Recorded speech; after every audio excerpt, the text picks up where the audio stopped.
Mega recruitment exercise हमने इस साल में शुरू किया है। 1.4 लाख वैकेंसी नोटिफाइड की गई थी पिछले साल।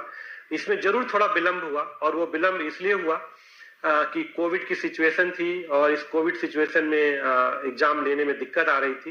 लॉकडाउन रिलैक्स हुआ और धीरे धीरे कुछ और एग्जाम नीट के शुरू हुए, और इन सब से कुछ अनुभव मिला, तो हमने तुरंत ये निर्णय लिया कि हम ये एग्जाम कंडक्ट करेंगे। और 15 दिसंबर से हमने ये एग्जाम शुरू कर दिया था। इसमें 2.44 करोड़ 2.44 करोड़ कैंडिडेट्स हैं, और इसकी हमने पूरी एक डिटेल्ड प्लानिंग की है। वो थोड़ा सा आप लोगों के माध्यम से मैं सबको बताना चाहूंगा। ये डिफरेंट 3 कैटेगरी के पोस्ट थे, जिसमें बताया गया है कि पहली कैटेगरी जो थी आइसोलेटेड कैटेगरी, इसका एग्जाम पूरा कर लिया गया है 15 दिसंबर से 18 दिसंबर के बीच में। और जो दूसरा एग्जाम है, जिसमें कि 1.28 करोड़ कैंडिडेट है, इसका एक पहला फेज हमने अनाउंस कर दिया है। वो 28 दिसंबर से 13 जनवरी तक होगा, और उसके बाद दूसरा फेज 16 जनवरी से होगा। जो हमारा प्रैक्टिस है वो हम 10 दिन पहले अनाउंस करते हैं, तो 16 जनवरी का जो फेज है हम बल्कि 15 दिन पहले जनवरी के उसके डिटेल्स अनाउंस कर देंगे।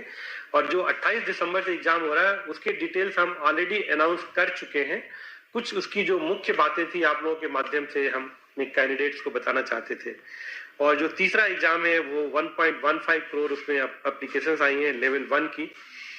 ये जब NTPC non technical popular category का एग्जाम खत्म हो जाएगा, उसके बाद उस एग्जाम को प्लान करेंगे, एक कंटिन्यूअस बेसिस पे एग्जाम। इसमें ये डिटेल्स इसमें दी गई हैं। जो पहला फेज 28 दिसंबर से 13 जनवरी तक प्लान किया गया है, ये 12 दिन तक एग्जाम चलेगा, 24 शिफ्ट में है, और इसमें करीब 23 लाख कैंडिडेट हैं।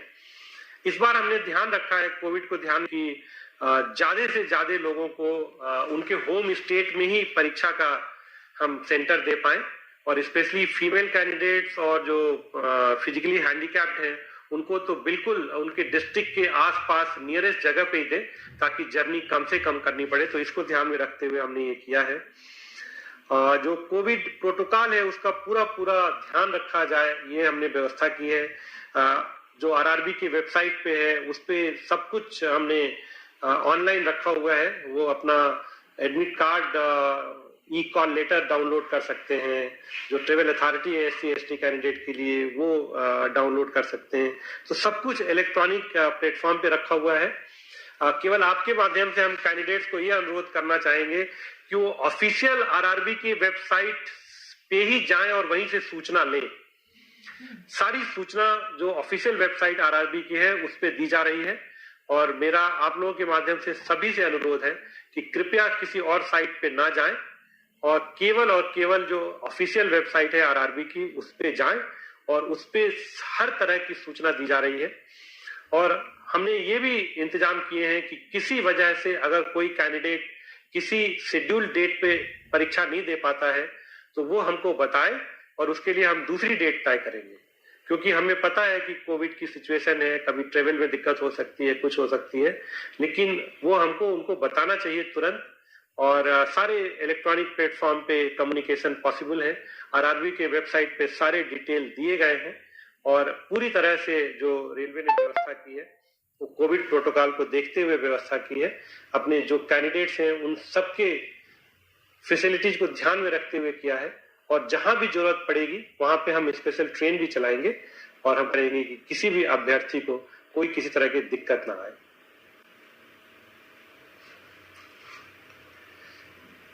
ये कोविड के प्रोटोकॉल्स हैं। सारे कोविड प्रोटोकॉल फॉलो किए जाएंगे, उनके टेम्परेचर चेक होंगे, उनको फेस मास्क लगाना होगा। हमने कोई ऐसी शर्त नहीं रखी है कि आप कोविड टेस्ट रिपोर्ट नेगेटिव कोई लेके आइए। हम बस सेल्फ डिक्लेरेशन चाहते हैं कि आपको कोई सिम्टम नहीं है, आपको कोविड से कोई समस्या नहीं है। आपका जरूर टेम्परेचर चेक किया जाएगा, और फेस मास्क आपको लगाना होगा।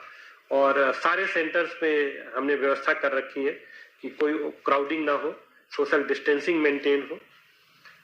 और एक वीडियो लिंक यहाँ पे जो दिया गया है, एक वीडियो दिखाया गया है, कैंडिडेट चाहे तो वो देख सकते हैं कि जब वो एग्जाम देने जाएंगे तो क्या वर्क फ्लो रहेगा, कैसे उनको एग्जाम हॉल में किस तरह से एग्जाम देना है, उसका पूरा एक वीडियो बना के इस पे अपलोड किया गया है, ताकि कैंडिडेट को पहले से पता चल जाए कि जब वो एग्जाम सेंटर पे जाएंगे तो किस तरह की परिस्थिति होगी, क्या उनको सावधानियां बरतनी चाहिए।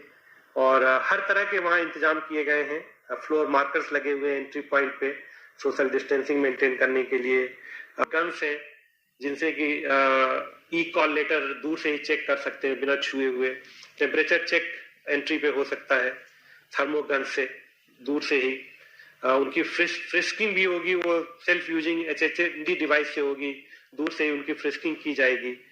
और उनके ई कॉल लेटर और ओरिजिनल ID प्रूफ उनको अपने साथ लेके आना चाहिए और सेल्फ डिक्लेरेशन फॉर्म लेके आना चाहिए। ई कॉल लेटर साथ में होना चाहिए, ओरिजिनल ID प्रूफ होना चाहिए और कोविड-19 का एक सेल्फ डिक्लेरेशन फॉर्म उनको लेके आना चाहिए एग्जाम सेंटर पे। उनकी जो रजिस्ट्रेशन हो रही है वो बायोमेट्रिक डिवाइस यूज करके होगा, फोटो उनकी कैप्चर होगी वहां पे वेब कैमरा में। कैंडिडेट की जो सीट्स है उसको कंप्यूटर बेस्ड टेस्ट शुरू होने से पहले और बाद में सैनिटाइज किया जाएगा। और ये एक जो चित्र दिखाया गया है कि एक एक सीट छोड़ के बिठाया जा रहा है, सोशल डिस्टेंसिंग जहां तक संभव हो उसको फॉलो सबको करना चाहिए, ये बहुत जरूरी है इस कोविड के समय में। और हमने भारतीय रेल ने कर रखी है कि जो भी कैंडिडेट एग्जाम देने आएंगे उनको हर तरह की सुविधा दी जाए, जो कोविड प्रोटोकॉल है उसको फॉलो करें। ऐसे ही उनकी एंट्री और एग्जिट में पूरा इंतजाम किया गया है कि लोग धीरे धीरे निकलें, बिना क्राउडिंग किए हुए निकलें और सोशल डिस्टेंसिंग मेंटेन करते हुए एंट्री करें, एग्जाम के बाद सोशल डिस्टेंसिंग मेंटेन करते हुए एग्जिट करें। तो ये आपके माध्यम से